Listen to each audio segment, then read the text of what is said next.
Hello, everybody, and welcome to the podcast. I'm your host, Lori Hoover, intuitive guide and psychic medium.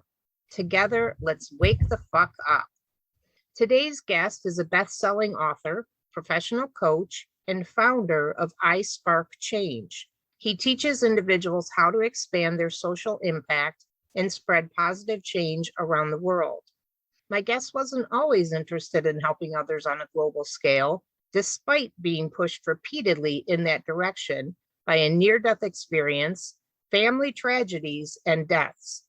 It wasn't until the ever-worsening times of 2020, when he was anxious, isolated, and desperate, that he finally got the wake-up call. His awakening came in the form of divine inspiration and an awe-inspiring spiritual connection when he least expected it.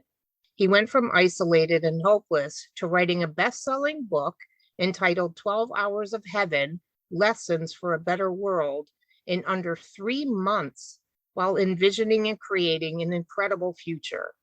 Rick has been featured as an expert in multiple media outlets, including national, international television, and radio. He's a regular writer for Lifehack, guest contributor for various websites, and has inspired listeners across the globe as a guest on over 70 podcasts. Please welcome Rick Ornelas to the show. Hi there, Lori. Hi. Thank you very much for having me on. It's a pleasure to be on your show. Thank you. I'm glad that you're here with me. Reading your story is just incredible. A near-death experience, family tragedies, deaths, that all sounds like awful, yet very powerful catalyst for awakening. Would you mind sharing your story with us? Sure. And you're right. I mean, those things can be awful when you're going through them in the moment.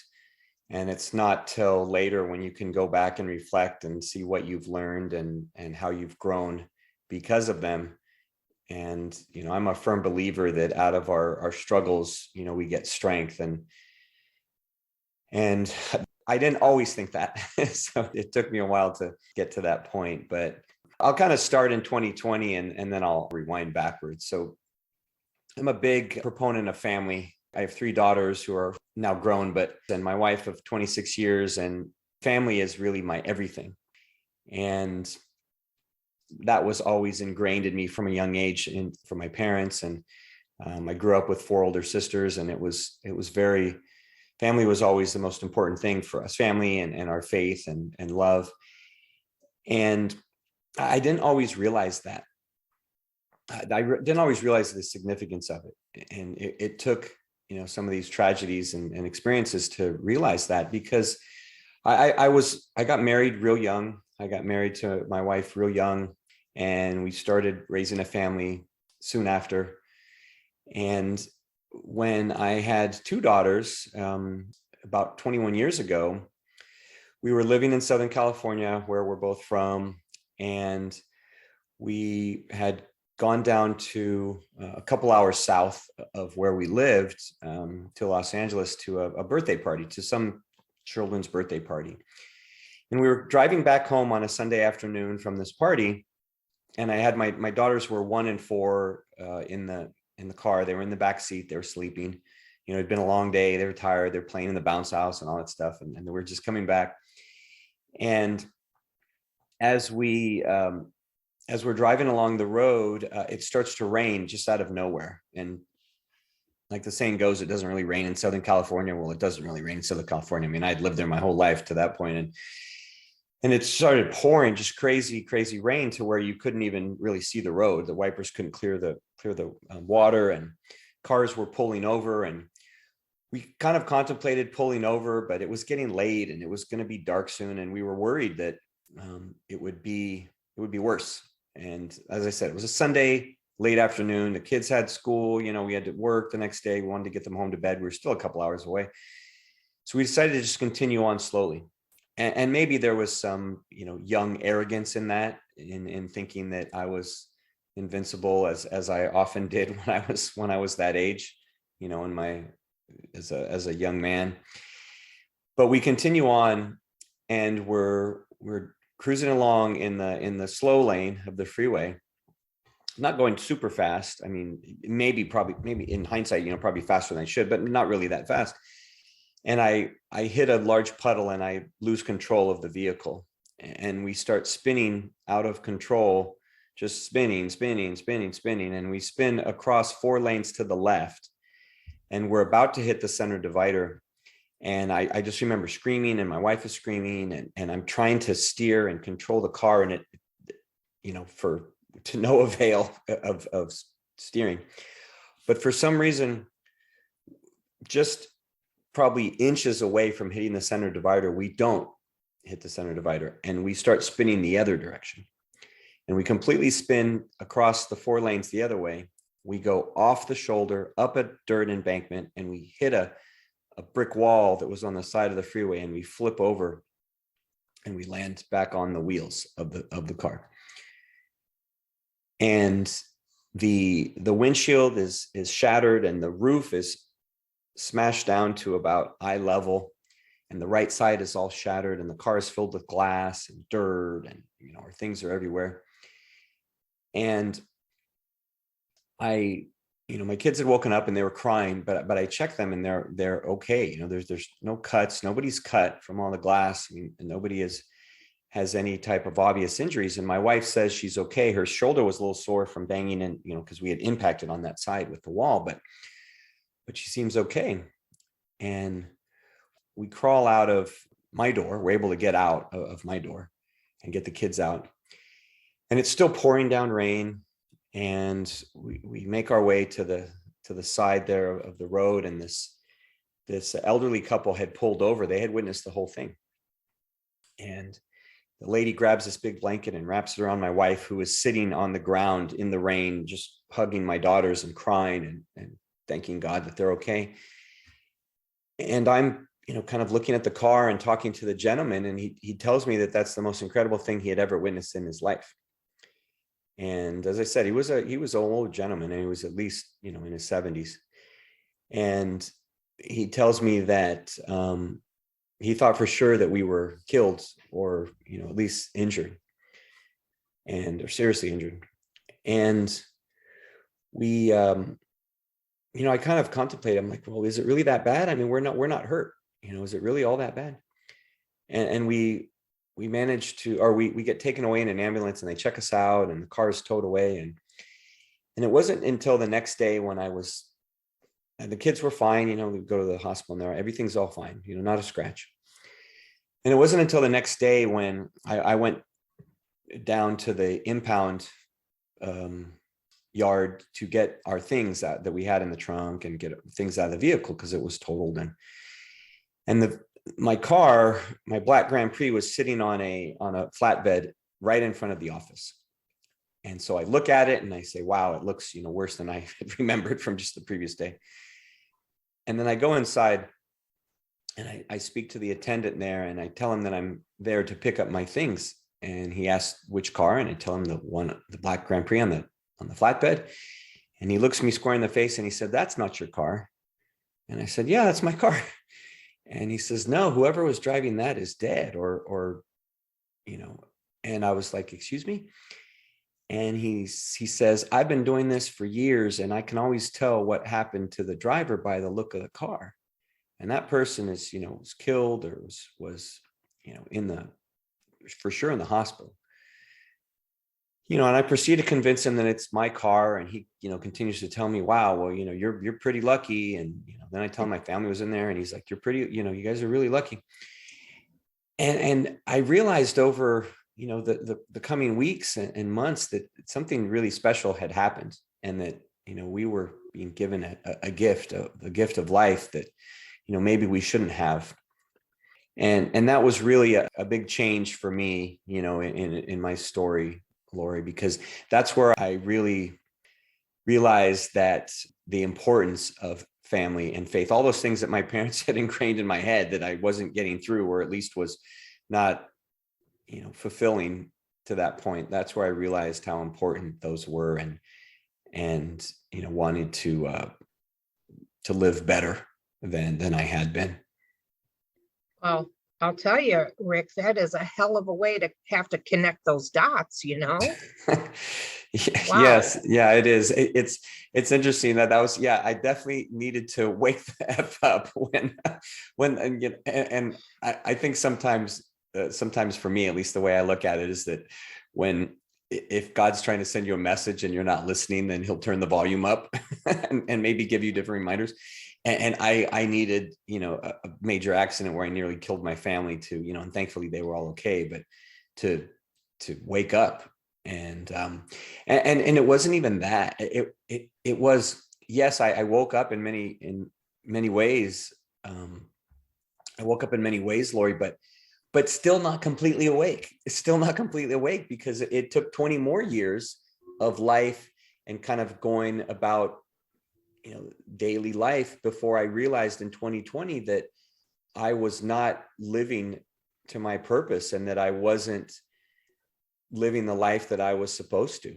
And that I had just kind of been humming along, living in comfortability, saying, okay, well, things are good. I mean, my family's healthy and I'm healthy and we have a home and everything's good. And realizing that, and there was more things that kind of came along the way in those 20 years that were, more of those wake up calls to say, hey, you need to be more aware of this. And it just kept getting, beaten into my head until I finally realized it 20 years later. Well, you did, which is the fortunate thing.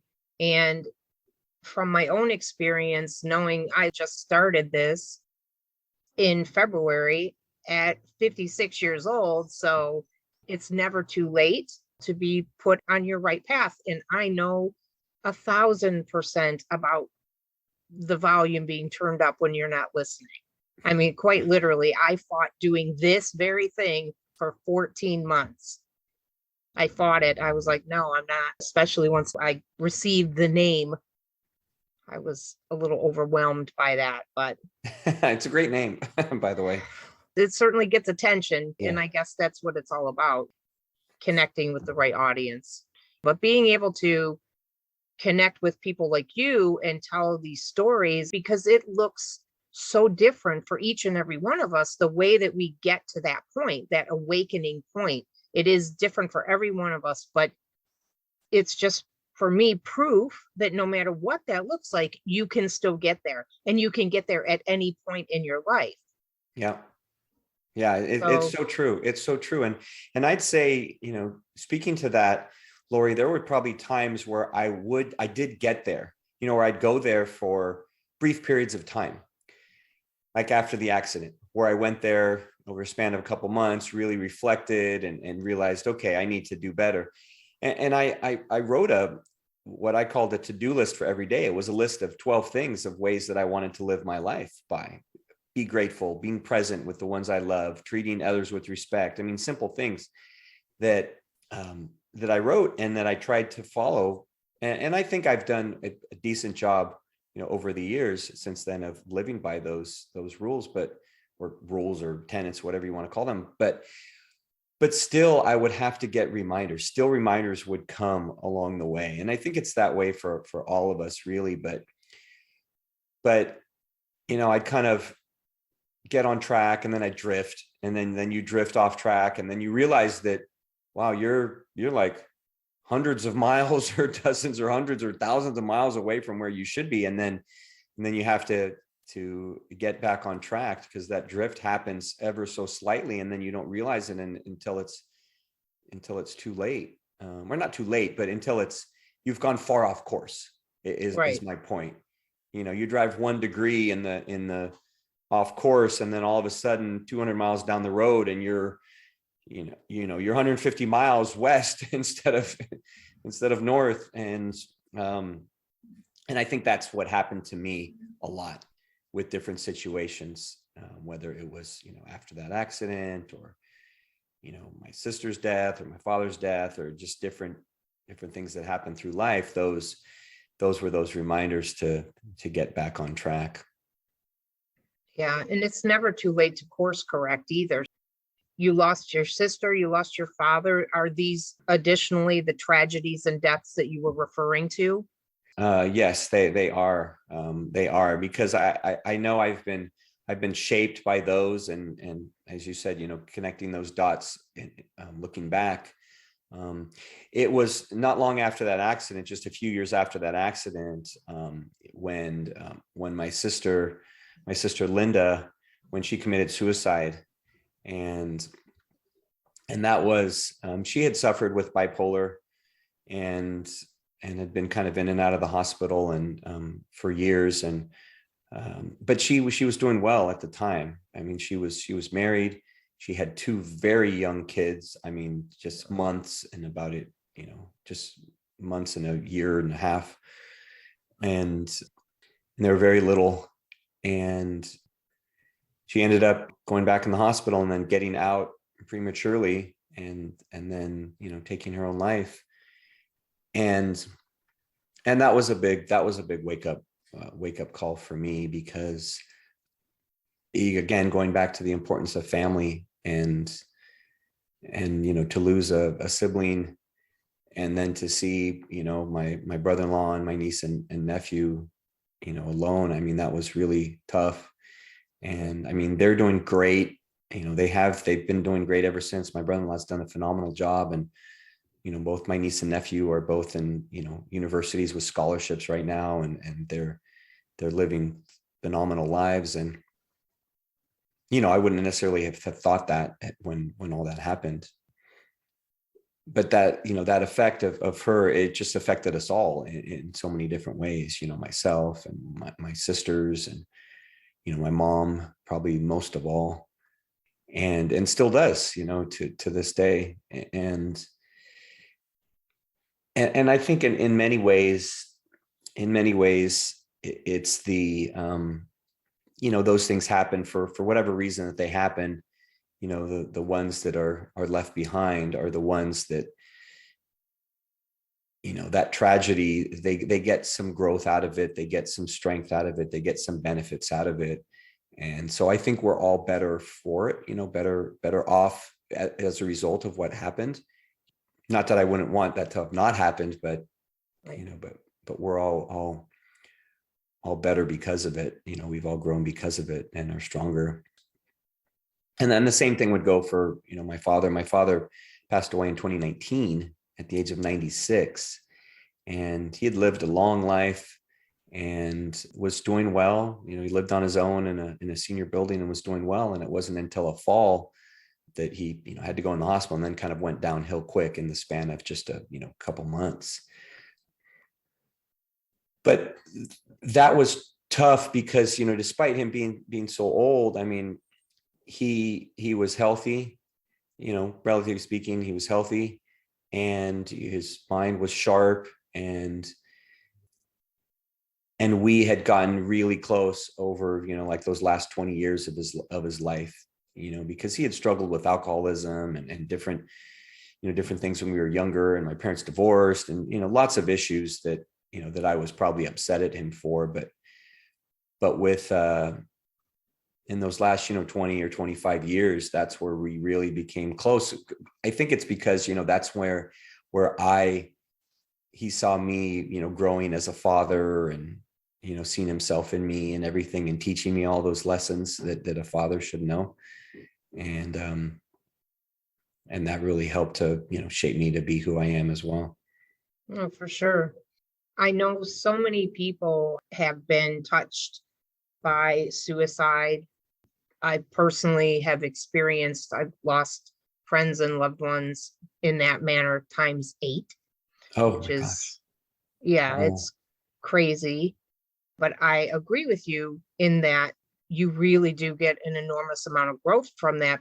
I was only 13 years old, and my parents were divorced. My mom was dating a guy, and he hung himself in our backyard.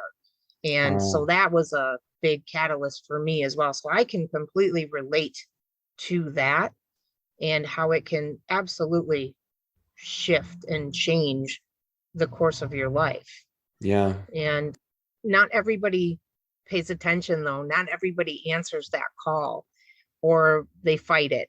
for a very long Mhm. time, because even though I too experienced changes as a result of that, I didn't even start on this leg of my journey, the awakening piece of it, if you will, until like 2006. So, Mm. and that was a long time ago, a very long time ago. I mean, not 2006, but I mean, when I was 13. Yeah. So, what actually motivated you to write 12 Hours of Heaven?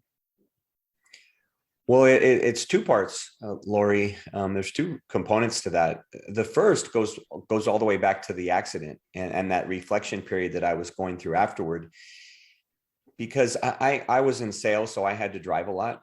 And after I had a new car and I was out in my territory and driving around, I would find myself just daydreaming and sitting in the car and reflecting for long periods and thinking about everything that had happened and the accident and my mom gave me this little guardian angel pin to stick in my car, and I stuck it on the visor because she was convinced that our guardian angel had protected us in that instance, and many others, had said the same thing then, and even since then, when I've spoken to people about it. But one day, as I'm sitting there and I'm staring up at this guardian angel pin and thinking about, angels coming down to help people on earth, and whether that was something that really happened, all of a sudden this idea for a story came to me like I had just watched a movie. Like, it came to me very instantly. And I saw it in my head, like a very clear, like a movie. And that was the story that would become 12 Hours of Heaven. And I said, wow, this is pretty special. I need to write this. So I started writing about a page. And then, as I said earlier, I went back to life. I went back to, just doing whatever at the time. I don't even remember, but I didn't make it a priority. And then when 2020, well, actually, in the years leading up to 2020, I started getting these little subtle reminders of that story, and started thinking, man, I need to write this. I need to write this. It's probably time. I was getting close to 50 and probably, thinking, okay, I'm probably hitting the halfway point or something here, and I need to do something. But I started thinking about it a little more. And then when my dad was in the hospital, I went to visit him, and I told him that I was going to write a book. And I had the title in my head, and actually it was a slightly different title. It was 12 Hours in Heaven, not of heaven.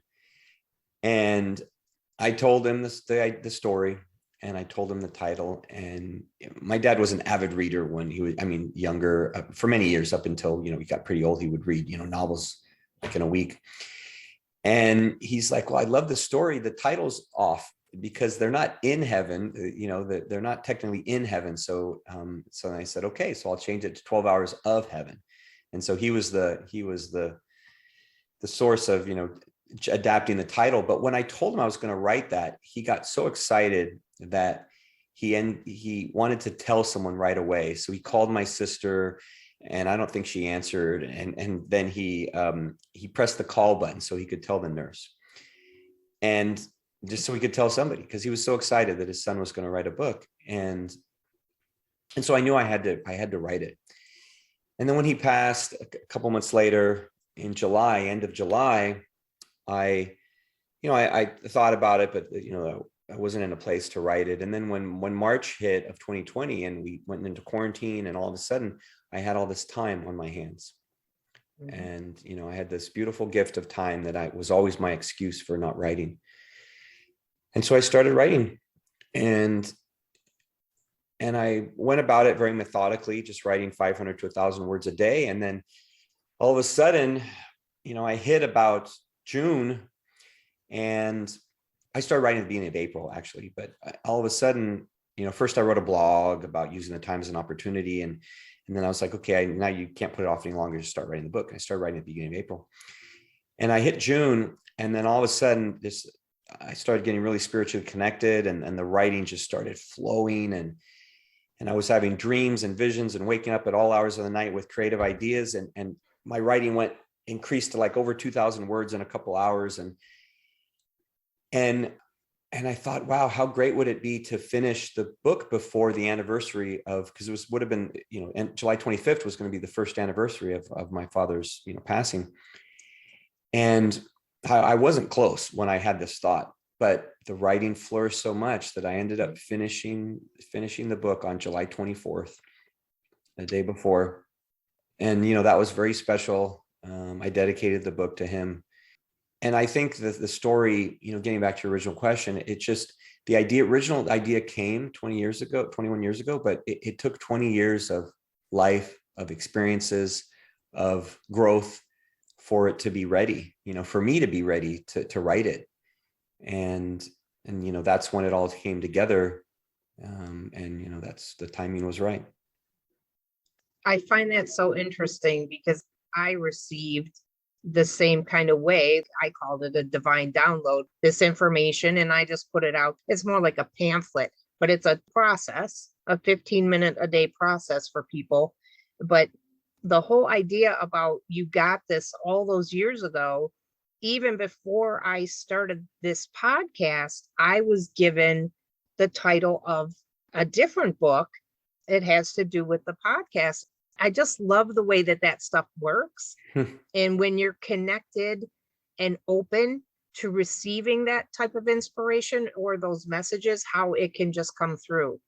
Yeah. It's amazing. And to be willing to actually answer the call, because this path, this teaching, whatever you want to call this thing that we're doing, this is not for the faint of heart. You really do go through a lot to get to this place. And it's not difficult for everybody, but I think some of us really go through the ringer to get to this point. Like obviously for you, your catalyst was horrific. I can't imagine going through what you did to get to where you currently are.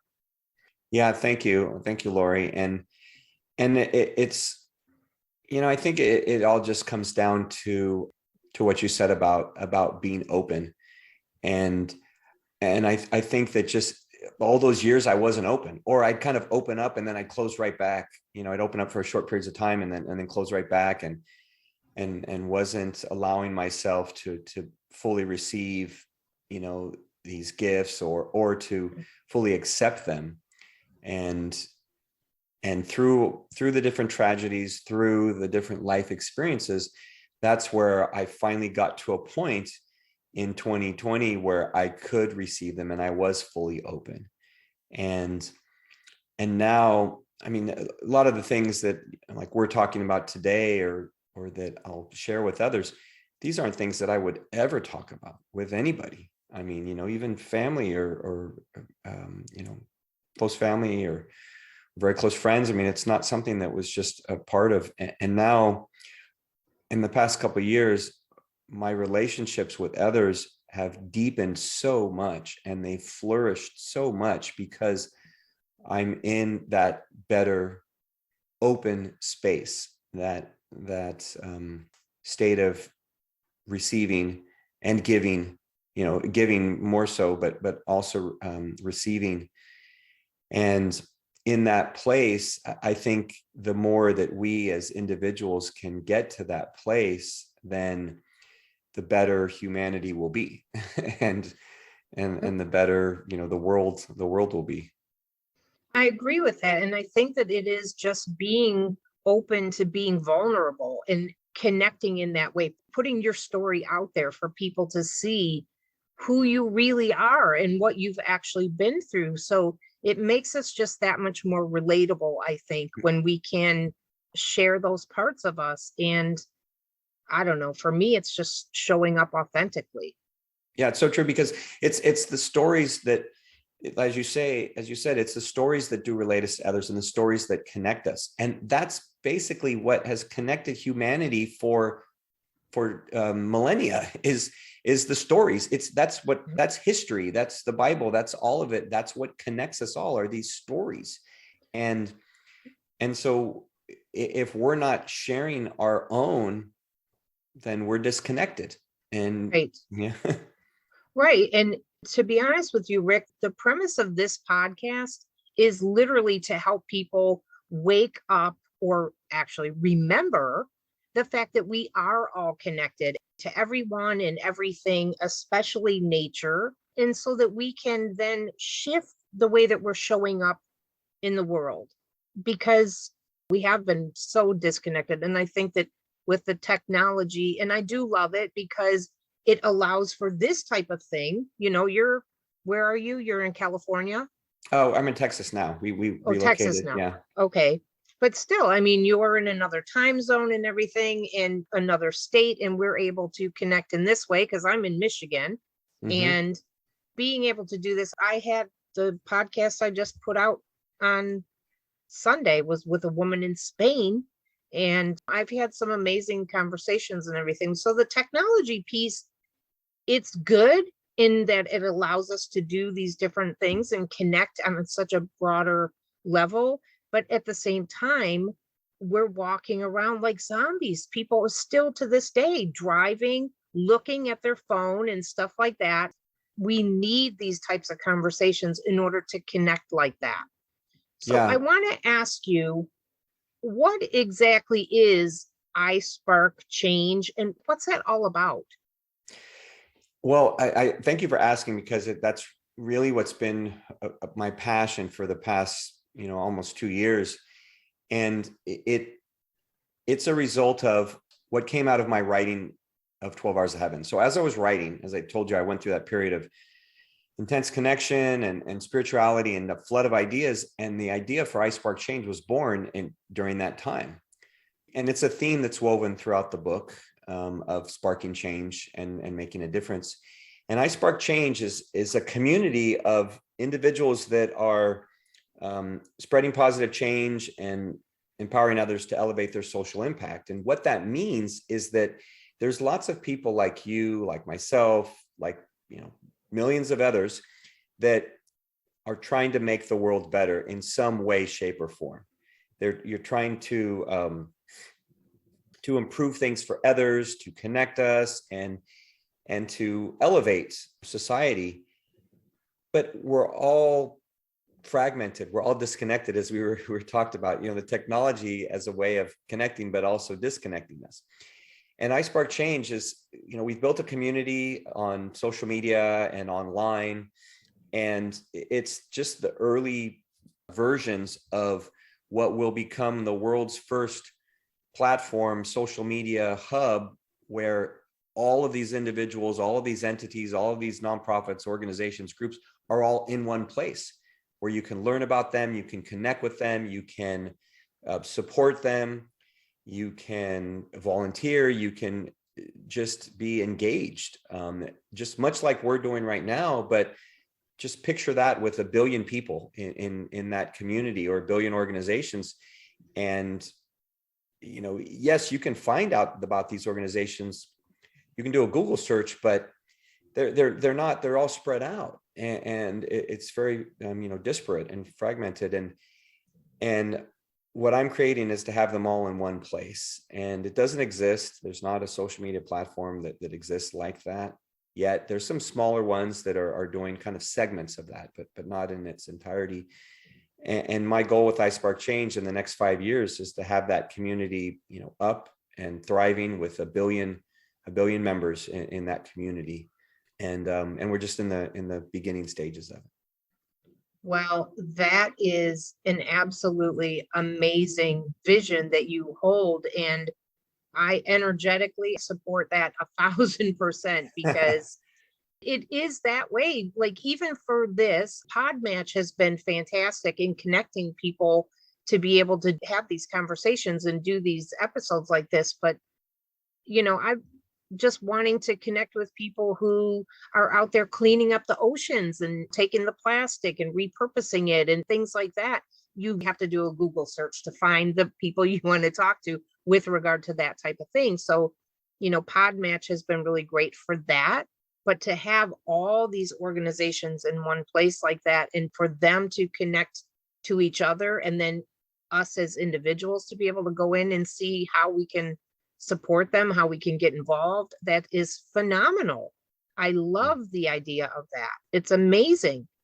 And while you're in the process of actually putting that thing together, how do we expand our social impact and spread positive change, like individually?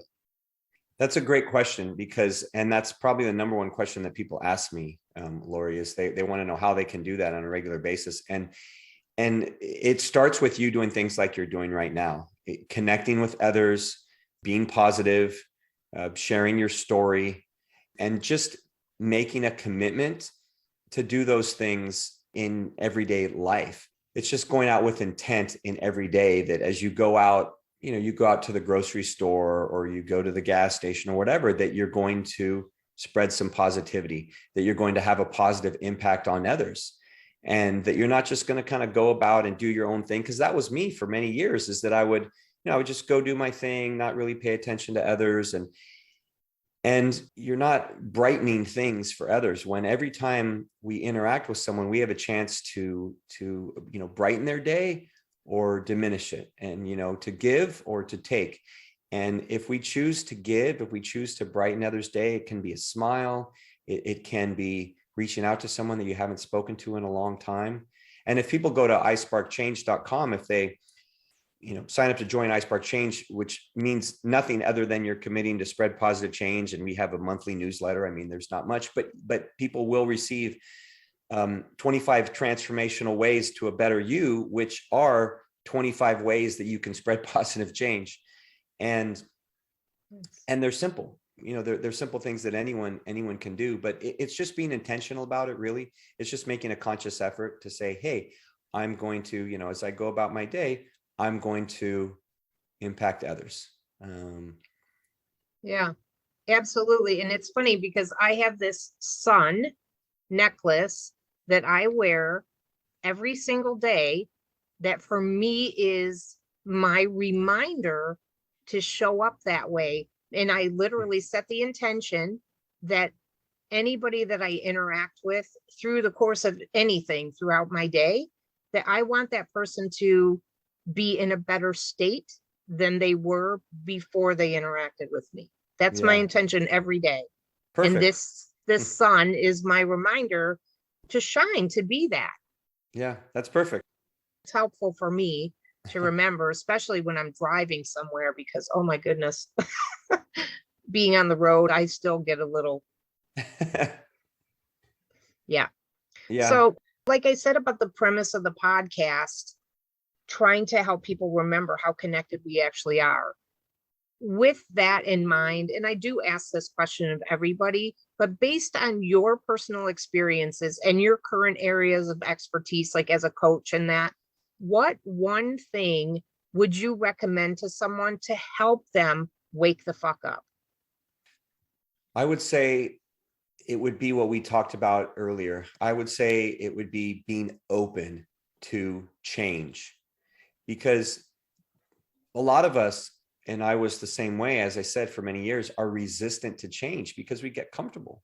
We get comfortable and we stay in that comfort zone. It's nice to be, just all warm under the covers and everything, but that's not where any growth happens. That's not where any change happens. And that's not where any, magic happens. You have to step outside the comfort zone and go into that area of, it's just like working out. If you're just bending your arm like this, I mean, nothing's going to happen. You have to, hold a weight or put it under some stress, get uncomfortable for the growth to happen. And so I would say for people to be, willing to get uncomfortable and willing to change, and then they're going to grow, then they'll be better for it. And, I lived in that comfortability bubble for years, decades. And it wasn't until, and not that I didn't have growth. I mean, yes, I grew in many ways, like I'd say, kind of off on, but I've probably grown more in the past 2 years than I had in the previous 20, just as an individual, in terms of communication and relationships and development of myself. And it's been a result of being open and willing to grow and to change. Yes, 100%. I agree with you. This has been such a wonderful conversation. I will have the information up in the show notes, but other than the iSpark Change website, how would somebody get in touch with you if they wanted to, let's just say they wanted to work with you, coaching or something? How would they go about getting in touch? Yeah, thank you for asking. The easiest place is isparkchange.com. It's the letter I and then spark change, but they can connect with me on any social platform. I will connect with anyone. I personally respond to, 95% of the messages. Sometimes depending on if it's something, about for social media, then my social media person might respond, but it's usually me. And whether it's on LinkedIn or Instagram, where iSpark Change, well, LinkedIn would be my name, but on where iSpark Change on the other platforms, and they can join iSpark Change on the website. They can find out about coaching. They can find out about, 12 Hours of Heaven or other things we have going on. The iSpark Change podcast, all those things. Just to help spread that positive change and elevate social impact. Wonderful, wonderful, wonderful. Is there anything that you'd like to add, Rick, before we wrap it up? I would just like to thank you, Lori, for everything that you're doing to, to impact others and to make the world better. And thanks for being open to, you put it off for months, but thanks for being open to doing that change and to growing, and, you're impacting lives and helping others. And so, you're growing for it. So thank you. Thank you. And back at you, really. This has been fantastic. And I want to also say thanks to everybody who tuned in today. As always, I'm grateful for your presence. And I'll see you all back here next Sunday with another episode as we continue to wake the fuck up.